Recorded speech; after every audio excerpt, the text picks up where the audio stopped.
Армысыздар, құрметті көрермендер. Бұл салмақты сұхбат балалармен бағдарламасы. Менің есімім Жансая. Бүгін біздің студиямызда қонақта Қарсыбай Медет. Қош келдің, Медет.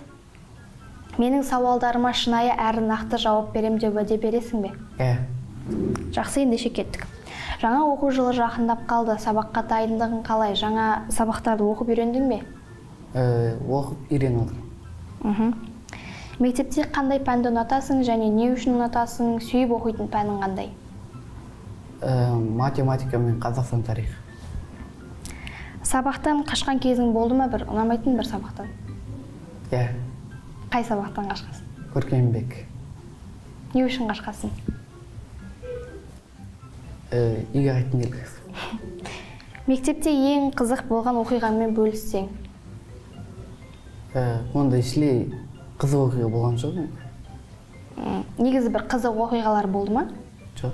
Министр деген кім, қандай адам сенің ойыңша? Министр ма? Білмейді екенмін. Оқу ағарту министрінің аты жөнін білесің бе, танисың ба ол кісіні? Танымаймын. Білмесең мен саған айтайын. Асхат Аймағамбетов. Келесіде білетін боласың. Болашақта қандай мамандық иесі болғың келеді, немен айналысқың келеді? Банкер болғым келеді. Не үшін болғың келеді? Ақшасы көп, айлығы.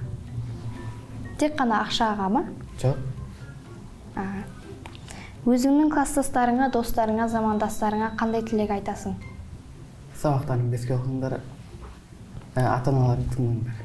Осымен біздің бағдарламамызға келгеніңізге көп рахмет. Ал енді біздің бағдарламамыз аяқталды. Қош сау болыңыздар.